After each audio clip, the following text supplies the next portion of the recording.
Kunja Bihari.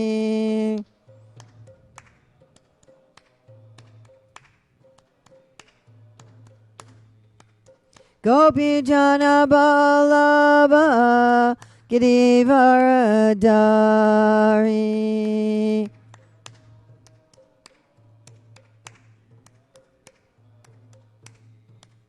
Gopi Jana Ballabha Girivaradari.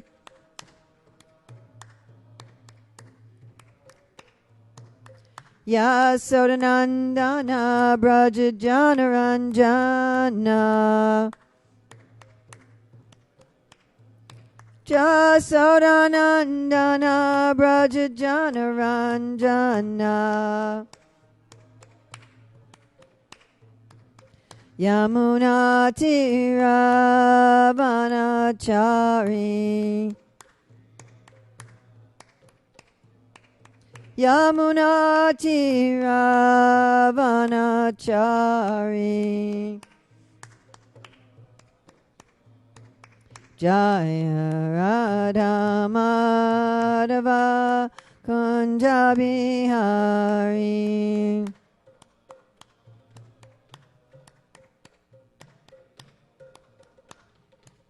Gopi Jana Ballabha Girivaradari.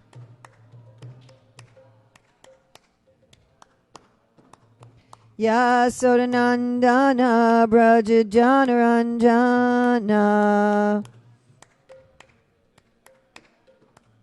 Yamuna Tiravanachari.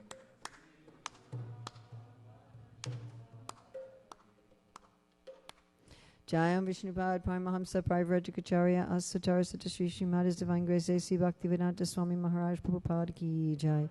ISKCON Founder Acharya Srila Prabhupada Ki Jai. Anantakoti Vaishnavrinda Ki Jai. Namacharya Srila Haridas Thakur Ki Jai. Prem Shri Kaho Shri Krishna Chaitanya Prabhu Nityananda Shri Dvaita Gadadhar Srivasadi Gaur Bhaktivinoda Ki Jai. Shri Shri Radha Krishna Gopinath Shai Mukunda Radha Kunda Giri Govardhana Ki Jai. Vrindavan Dham Ki Jai, Mathura Dham Ki Jai, Navadvip Mayapur Dham Ki Jai, Jagannath Puri Dham Ki Jai, Gangamaya Jamuna Devi Ki Jai, Bhakti Devi Ki Jai, Tulsi Maharani Ki Jai, Samaveta Bhaktivinoda Ki Jai, Gaur Premanande. All glories to the assembled devotees, all glories to the assembled devotees, all glories to the assembled devotees, all glories to Sri Guru and Gauranga, all glories to Srila Prabhupada, Nama Om Vishnu Padaya. Krishna Prasthaya Bhutale Srimati Bhaktivedanta Swami Niti Namane Namaste Sarasvati Deve Gauravani Pacharani Nivasesa Sinivadi Bhaskachade Satarane Vandeham Shri Guru Shri Yuta Padakamalam Shri Guru and Vaishnavamscha Shri Rupam Sagrajatam Sahagana Raganatam Vitam Sam Sajivam Sadvaitam Sadvadutam Parijana Sahita Krishna Chaitanya Devam Shri Radha Krishna Padam Sahagana Lalita Shri Vishakam Vitamscha Vanchaka Pachivishcha Kipasindriya Vatapatitanam Pavanevyo Vaishnavi Namo Namaha. So we're going to do a little meditation on Govardhan and the Govardhan Puja story.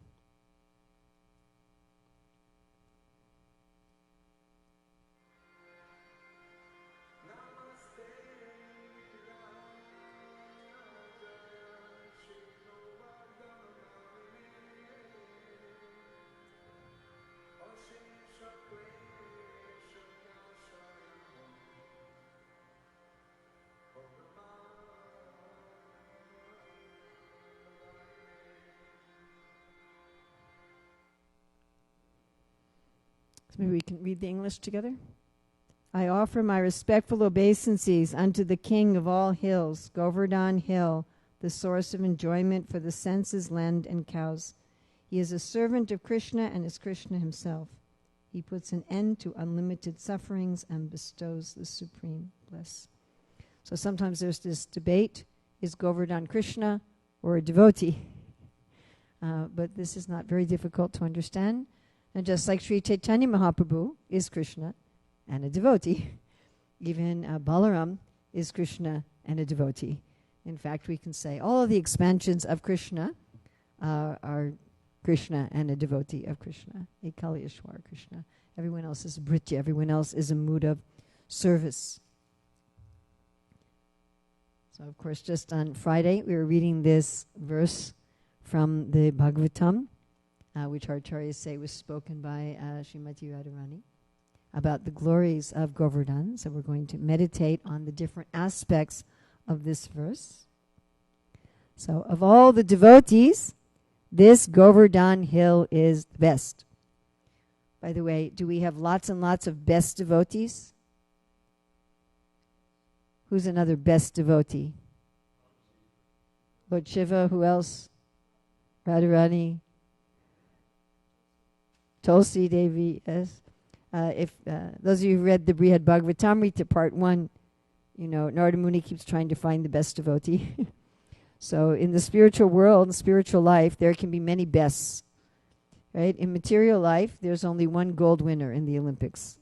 And then there's the silver and the bronze. And sometimes the silver and bronze winners look depressed, isn't it?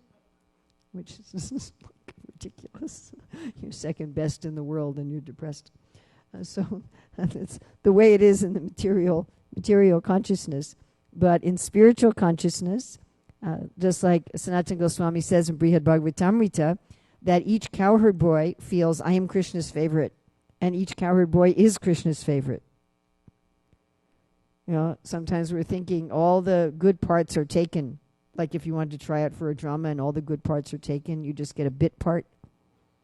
Or you get a non-speaking part. You're just in the crowd. So we may look at that, the residents of the spiritual world, and say, all the good parts are already taken. Where is there for me? But it's not like that. Krishna loves all of his devotees. So when we say Govardhan Hill is the best, that doesn't mean Lord Shiva is not the best anymore, or Srimati Radharani is not the best anymore, or Lord Chaitanya is not the best anymore. But how is Govardhan Hill the best?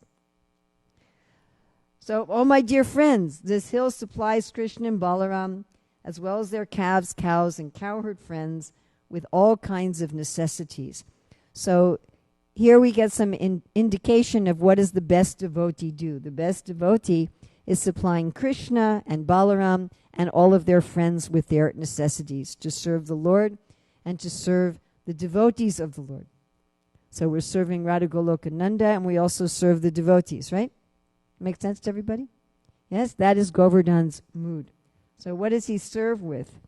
Well, water for drinking. Fragrant, cool water from the Govardhan waterfalls, which you can't see today unless Pure Krishna Swami photoshops it. And so Krishna and Balaram use this water to drink and to wash their feet and wash their mouths. And other beverages like honey, mango juice, and pilu juice. So again, we don't see this so much at Govardhan today. There's so many monkeys there. Basically, what happens is people make their living from selling food to feed the monkeys. And so there's this huge monkey population around Govardhan Hill. And so if anyone plants any nice fruit trees, the monkeys eat all the fruits. So it's very difficult to have fruit and even a lot of flowering trees around Govardhan. But Govardhan in his spiritual form, and originally when Krishna and Balaram were here, was covered with fruit trees, covered with beehives dripping honey. And then fragrant soft grass for feeding the transcendental herds. So Govardhan is providing necessities for Krishna, Balaram, for their to wash, to bathe, to drink, and also for all of the cows. And we see here the cows are walking on the body of Govardhan. We talked about this the other day. How generally if somebody walks on us, that's something nasty, right? It's even an English idiom. Don't let them walk all over you. I mean, take advantage of you. But Govardhan likes having, and Govardhan's Krishna. So Krishna likes having these devotees walk on him. Just think about that for a moment. And then there's caves where Krishna, Balaram, and their friends sit, play, and lie down. And these caves give pleasure when the weather's too hot or when the weather's too cold. So, you know, when you go in a cave or you go in the earth, it moderates the temperature, right? If some places that are deep, they don't get hot or cold as far as the outside air. So it becomes a nice place to relax. But we shouldn't think that the caves are just, ordinary stone. They're beautiful. Of course, even in this earth planet, people find caves beautiful with crystal and like that. But these are places of extreme opulence. And Govardhan also have soft roots for eating. So anything one could want. There's roots, there's fruits, there's caves, there's juices, there's honey, there's water. And jewels for decorating the body. Right? Ratnaradika in the class the other day was talking about how when Krishna goes in the forest, he takes off the jewels that Mother Yasoda's given him, and he puts on, gunja berries and forest ornaments. But Govardhan also provides jewels and flat places for sitting. So natural benches and seats. So being touched by the lotus feet of Krishna and Balaram, Govardhan Hill appears very jubilant. These are the deities from, anybody recognize? From where? Nope. France. And they're wearing, how can you tell the temple is poor? The garlands are made of leaves. Yes, very poor. Yeah, right. So they have outfits for each of the 4 seasons in France. Not each of the 6 seasons, but each of the 4 seasons. And this is their springtime outfit. And the deities' dresses are decorated with springtime flora and fauna. And when you see them in these 4 seasonal outfits, it looks like they've been walking through one of the seasonal forests in Vrindavan, and the various flowers and the creatures of that season are sitting on their clothes and around them. It's really extraordinary. So again, here Govardhan is enjoying being touched by the feet of Krishna and Balaram, by the feet of the cows.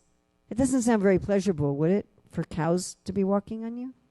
Sounds kind of uncomfortable. But Govardhan is enjoying the cows walking on him, the devotees, and of course the Lord. And Govardhan Hill in this way shows us how to render pure devotional service. And therefore we pray to Govardhan.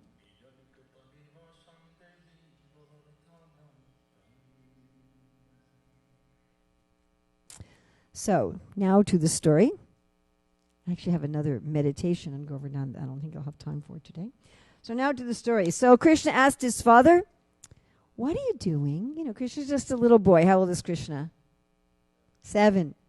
"Daddy, what are you doing? What's this sacrifice?" Right? Saying, what's the purpose? Is it in the scripture? Is it just a tradition?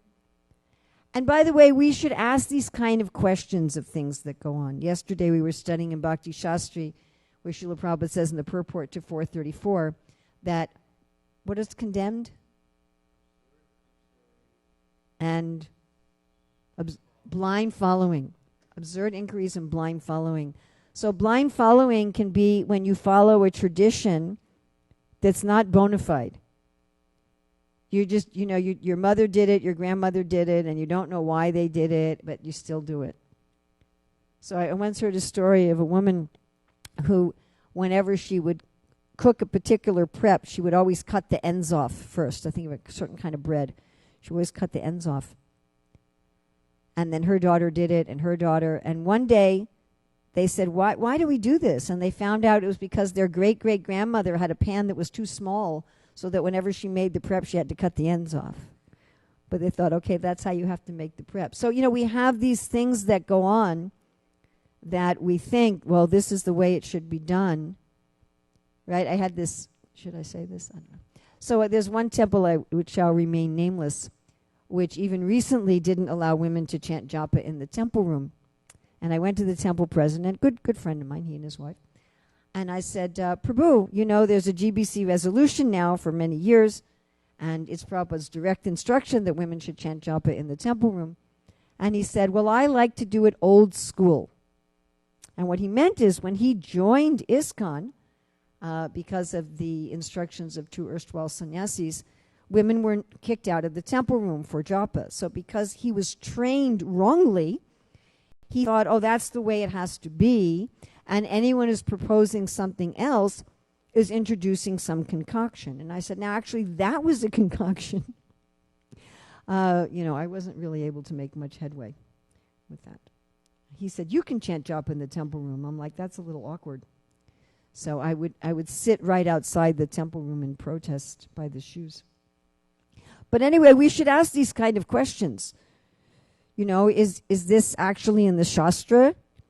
If someone says something, right? Like I said something to Maharaj the other day, and he said, what's your source, right? First thing he says, what's your source? And then I had to look up and find the source and send him the source. Otherwise, why should he believe me? Does that make sense to everybody? And you can ask politely, that's really interesting. Could you tell me where I could find that? You understand? It doesn't have to be, what's your source? You sure that's bona fide? But we should be able to ask. So right now, the Shastric Advisory Council is doing research on the Brahma Gayatri. And we have some people who say the Brahma Gayatri should only be given to males who are born in Brahmana families or males who do teaching or scholarly work without getting a salary. Or some people say that if you get a salary, no matter what you do, you shouldn't even get second initiated. And if you don't get a salary, but you don't do Brahminical work, you can get second initiated, but without the Brahma Gayatri. And women can get second initiated without the Brahma Gayatri, and all these things. So we were trying to figure out what's the reason that people give, particularly for women not getting Brahma Gayatri. And we found which I will not repeat, we found a reason given. And this reason was given by a non-ISKCON guru. It was published in 2 books written by ISKCON sannyasis. It was repeated to me by at least one member of the GBC, and we could find absolutely no source for this reason. None. We couldn't find any source in Shastra. We couldn't find any source from the Acharyas. We couldn't find any source in any other Sampradaya. We couldn't find any source anywhere. And any of the people who quoted it didn't give a source. So this kind of thing gets perpetuated. One person says, it's like this and like this and like this. Actually, 3 ISKCON sannyasis were saying this, and 2 had published it. And it's just not true. There's no basis in it, but it becomes perpetuated, and then more and more people believe it. So Krishna's setting an example here to say, where's this from? Why are you doing this? What's your sankalpa? What's your purpose? We talked a lot about sankalpa in Bhakti Shastra yesterday as well. And then his father says, it's just a tradition. It's not from the Shastra. It's just a tradition. We have to worship Indra, otherwise we won't get rain. We're agriculturalists. We're cow herders. We have to have rain. And Krishna says, Indra can't change anyone's destiny. Why should you worship him? If you have good karma, he has to give the results of your karma. If you have bad karma, you'll get bad karma. What does it have to do with Indra? So Krishna said this to anger Indra. He wanted to make Indra angry. He wanted to rile him up.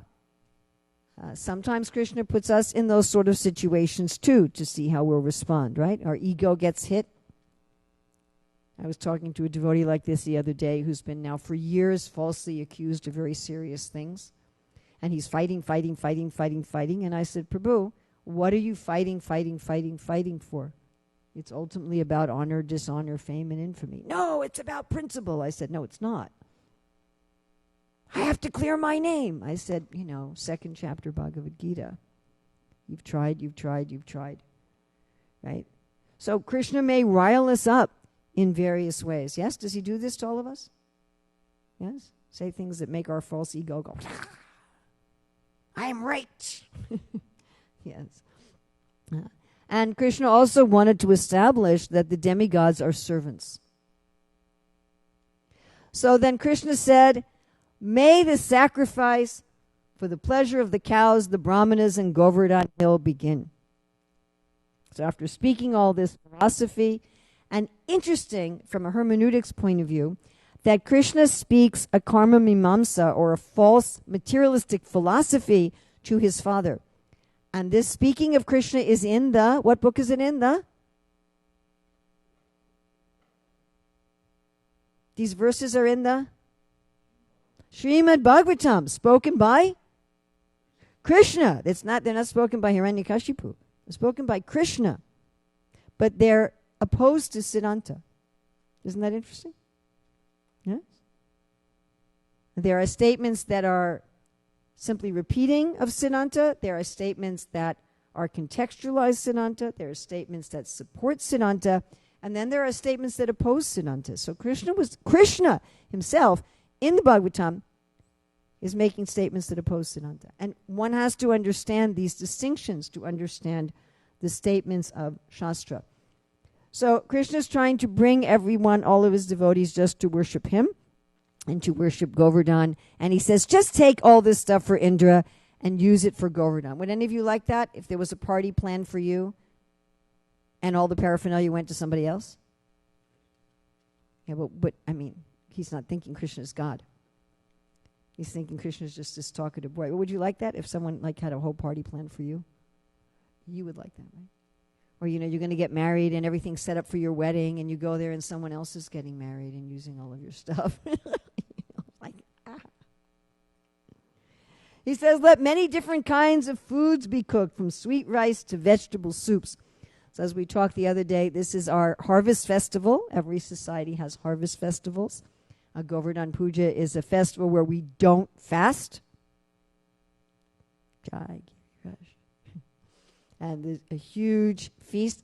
If you ever have if we can ever do this again, if you ever have the pleasure of being at New Vrajdam in Hungary for Govardhan Puja. So they generally cook 2,000 kilos of sweets. And Shiva Ramaraj will say, generally, we just offer a little plate to Krishna, and the big pots we keep in the kitchen. But on Govardhan Puja, we offer more to Krishna than the devotees can eat, and then they distribute it to all the people in the area, all the non-devotees in the area. But there's so many sweets that about a third of the temple room, which would be this whole temple room, is filled with sweets. And they put their Govardhan Shila in some kind of cart or boat in the middle of this ocean of sweets. Incredible. Or, of course, if you go, we'll show a picture later, if you go right to Govardhan Hill, so right across from the palace at Govardhan Hill, they also have this big spread, right? We'll see that a little later. So the Brahmanas must invoke the sacrificial fires, then feed the priests and reward them with cows and other gifts. So as Krishna says in the 18th chapter, that sacrifice without remuneration to the priest is in the mode of ignorance. The Brahmanas particularly are dependent on charitable donations from the society. Otherwise, they cannot live. So this is part of establishing Varnashram, is that we have a society where those who are dedicated to teaching and preaching and religious life are taken care of. After giving food to everyone else, including such fallen souls as dogs and dog eaters, give grass to the cows. So not only are we feeding the Brahmanas and remunerating them, but feeding everyone. And then present your respectful offerings to Govardhan Hill. So they present these hills of food to Govardhan Hill. And that photograph is from New Goloka, from our old Gurukul at New Goloka. Dress and decorate yourselves handsomely. So dressing up makes everything festive. And then circumambulate the cows, the brahmanas, the sacrificial fire in Govardhan Hill. By the way, I'm pretty sure it's in Gopal Champu, where Krishna says you can also circumambulate in carts. Yes, in Gopal Champu. So that's bona fide if you take a bicycle rickshaw around Govardhan. Now electric. You can still take bicycle. Declaring, I am Govardhan mountain, he ate the abundant offerings. So a separate form of Krishna appeared, like a second mountain on top of Govardhan Hill. So everybody could have faith that Govardhan Hill was actually a manifestation of the Lord. So Krishna is separately situated with the residents of Vrindavan, worshipping himself as the second mountain deity on top of Govardhan Hill. And then this is the dance that Champaka did last night.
So that's a song Jiva Goswami wrote in Gopal Champu. Also, when I've gone to Govardhanpur to New Vrajdam, when we circumambulate the hill, we sing the song. So everybody has it on paper, and we sing it call and response. So some people ask the questions, and other people give the answers. And then we switch off who's asked the questions and who gives the answers. It's a lot of fun. So Mars was talking about this the other day. This is from Krishna book, where Prabhupada writes, the identity of Krishna in Govardhan Hill is still honored, and great devotees take rocks from Govardhan Hill and worship them exactly as they worship the deity of Krishna in the temples. The followers of the Krishna consciousness movement may therefore collect small rocks or pebbles from Govardhan Hill and worship them at home, because this worship is as good as deity worship. So everybody was happy except for Indra. Just like at the Rajasuya Yajna, everybody was happy except for Duryodhana. Well, yes, earlier. Just see the impudence of the inhabitants of Vrindavan. They are simply inhabitants of the forest, but being infatuated with their friend Krishna, who is nothing but an ordinary human being, they have dared to defy the demigods. Go, and I shall follow you, riding on my elephant. Brave storms will come with me to give the proper punishment. Put on the rain to great storm clouds, they should be destroyed along with their cows. So, Indra's a devotee of the Lord. He's not a demon. But he's trying to destroy all the devotees, all the cows, and all of Vrindavan due to his ego and his pride. It is possible, even if we're a devotee of Krishna, to become so bewildered by ego and pride that we commit aparad, thinking that it's our duty and our service. Most of the devotees who are committing Vaishnava aparad in ISKCON today think they're doing a service. They don't realize it's their ego. If it can happen to Indra, it can happen to us. Now, of course, this became very difficult for all the residents of Vrindavana. And they were all shivering from the cold and from the rain. And they approached Govinda for shelter, which is very interesting because in one sense they could say he was the problem. He had told them to worship Govardhan, but they don't blame him. Yeah? We could blame, I've heard devotees do this, Oh, I followed my guru's instruction, I followed Krishna's instruction, and that's why I got into trouble. But they don't blame Krishna, they go to him for shelter. It's also interesting because he's only 7. And usually if there's some huge storm, you don't find a little child in the community and ask them to help you and figure out what to do. Right? I mean, even you, Advaita Chandra, who are very competent. Still, if we were having floods and rains, I don't think the whole community would go to you and say, please save us, please save us. Yeah, that would be, it's a little odd. Krishna says, by my mystic power, I will completely counteract this disturbance caused by Indra. When I break the false prestige of those bereft of goodness, my purpose is to bring them relief. Our false ego makes us suffer. Our suffering is not really caused by Adidaivik, Adibodhik, and Adiatmik. Our false ego is the cause of all of our suffering. It's not really who said this and who did this and what happened here and what happened there and this. It's not the external things. It's our pride, our Rajagun and Tamagun. And Krishna says, if my devotees get into Rajagun and Tamagun, I'm going to break that to give them relief. And he says also, I must protect the cowherd community, for I am their shelter, their master, and they're my own family.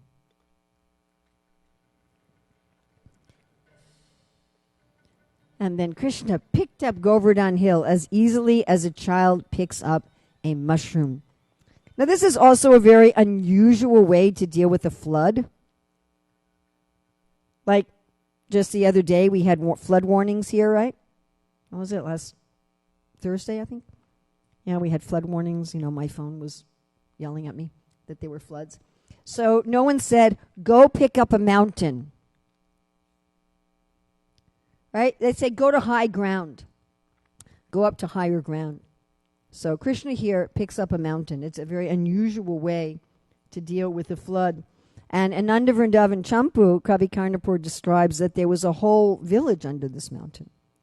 It was a whole opulent village. Right? And ordinarily, a large cowherd community, which included many thousands of cows, calves, bulls, and so on, could not fit under the base of a medium-sized hill like Sri Govardhan.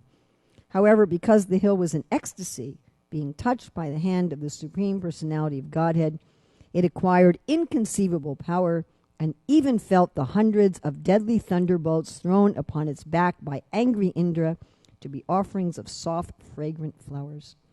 At times, Sri Govardhan was not even aware that thunderbolts were striking. And this is what can happen to any of us. Krishna will ask us to do a service that is beyond our capacity, but if that order is coming from Krishna, he increases our capacity. Yes? Has everybody experienced this? Haven't we all experienced this? You know, we just, I don't know how to do this. And then Krishna arranges that we know how to do it. He gives us the facility. That doesn't mean we should intentionally take on ridiculous things, thinking, well, Krishna will provide the facility. But if the order comes from Krishna, then he will also provide the facility. And the other thing is, when we're absorbed in Krishna's service, we really do not feel the miseries of the material world as miseries. We may be aware of them, but we don't feel them as miseries, or we may not even be aware of them. And by continuously drinking the nectar of the beauty and sweetness of Krishna, the residents of Vrindavan felt no hunger, thirst, or fatigue, and Lord Krishna, seeing their beautiful forms, also forgot about eating, drinking, and sleeping. And this also happens. We forget. We're sometimes in a kirtan for hours and hours, and you just, you know, or in an ecstatic class or something, you're absorbed in some service, and you forget it's prasadam time. And then Indra became very astonished.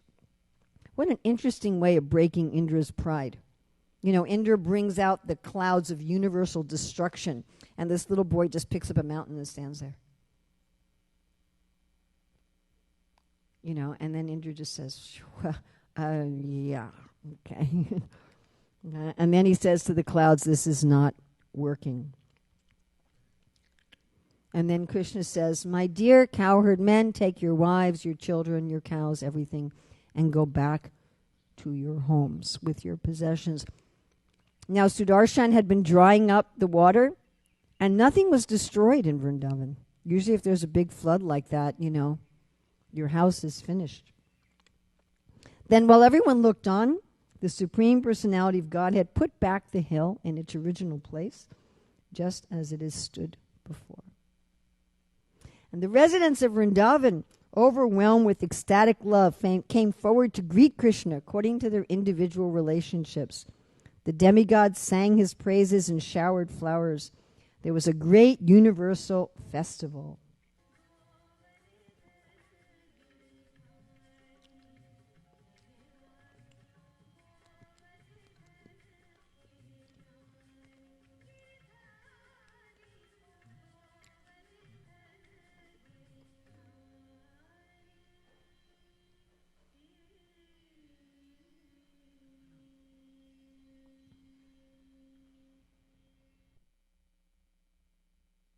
Then Indra, on the advice, I think, of Lord Brahma, brought Surabhi with him, brought a devotee, Surabhi, with him to apologize to Krishna.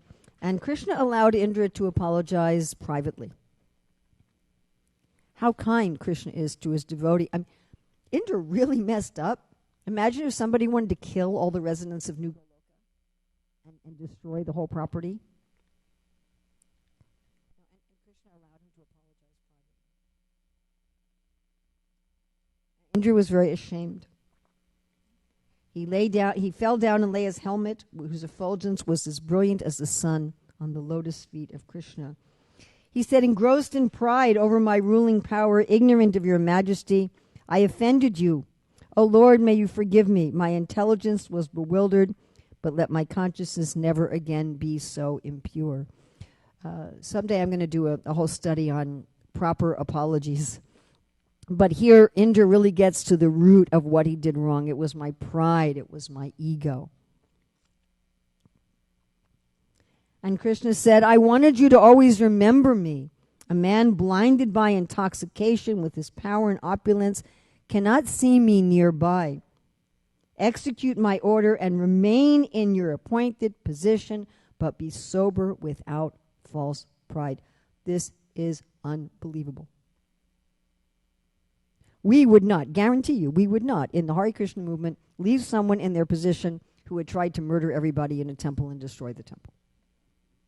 We wouldn't do it. Srila Prabhupada would, there was never a case that extreme, but Prabhupada would put people back in positions even after they had done serious things like stealing money from the temple. He said, come back, you'll be forgiven, just don't do it again. I mean, we had several instances where, people messed up, not to this extent, and Prabhupada said, come back, and the devotees would be like, what? Srila Bhaktisiddhanta did this with one of his disciples, with Kunja Bihari, which ended up to be a big thing after the leaving of Srila Bhaktisiddhanta. So at this point, Surabhi bathed Krishna with her milk, and Indra bathed him with Ganges water, and Indra gave Krishna the name Govinda, which we spoke about the other day, how the gopis called Krishna Govinda before this, because although he's given this name at this time, it's an eternal name.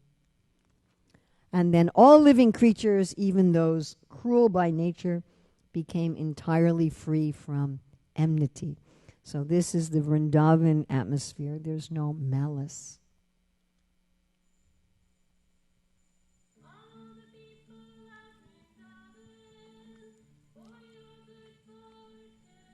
That's here. That's at Govardhan. That's at Govardhan at the palace. That's in Hungary. There's all the sweets, the 2,000 kgs of sweets. That's here at Hillsborough.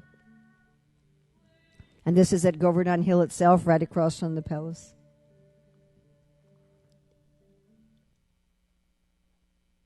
Okay, I thought we could try to sing this verse. So first we'll listen to it, and then we can see if we can sing it.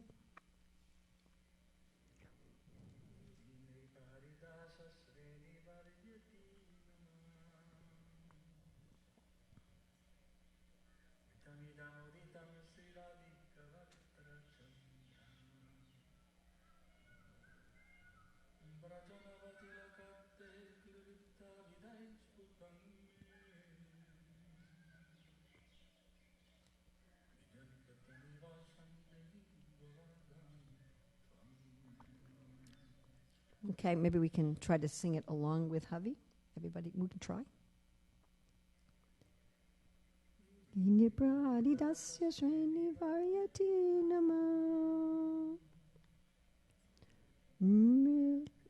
Mudita Shri Radhika Bhaktra Chandrat Rajanavati Lakatve Klipta Vedai Sputame Ijanikitani Vasam Dehi Govardhan Tvam. Maybe we could say the English all together.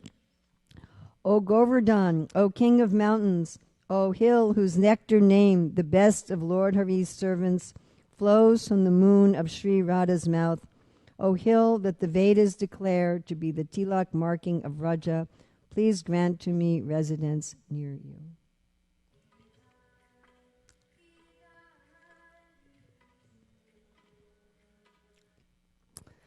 Oh, I hope you all enjoyed that meditation on Govardhan and Govardhan Puja. We have about 3 minutes if anyone has any questions. Yes, Maharaj.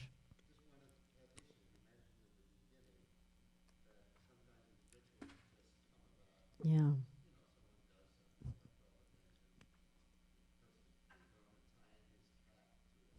Right.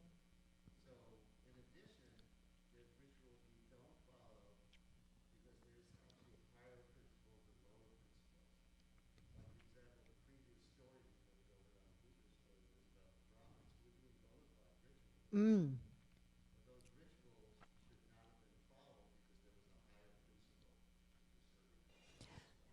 What Maharaj is saying is a very important point. So,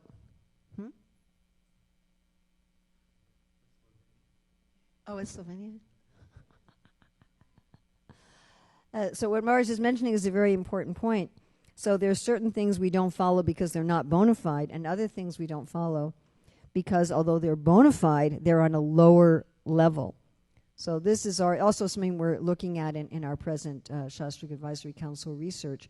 You know, we can find Shastric statements that say only those born into Brahmana families with all the samskaras, you know, should get this mantra or do this, or just like there were some devotees that interviewed these big leaders in other sampradayas about whether or not women could be gurus. And they disseminated the recording of these people saying no. But what they didn't disseminate was the rest of the recording, where the people said, actually, the only ones who can be gurus are men born in Brahmana families that can trace back their lineage for many generations. And this leader of this other sampradaya said, just like dogs that have a pedigree. You've seen this? It says, just like dogs that have a pedigree. You know, you get this dog and you can see it's a greyhound for so many generations, has the proper pedigree. So, and there are scriptural statements that can back that up. It's not like they're just speaking off the top of their head. But those scriptural statements are lower principles. Right? There are Shastric statements about offering a goat to the goddess Kali. Now, the Vedas encompass all different classes of people and all different situations. It's not that every aspect of the Vedas is preaching the highest thing. So therefore, one has to accept a spiritual master who is going to give one the highest thing and say, look, this medicine is not for you. This is for people on another platform. Giriraj Maharaj ki jai. New Goloka Dham ki jai.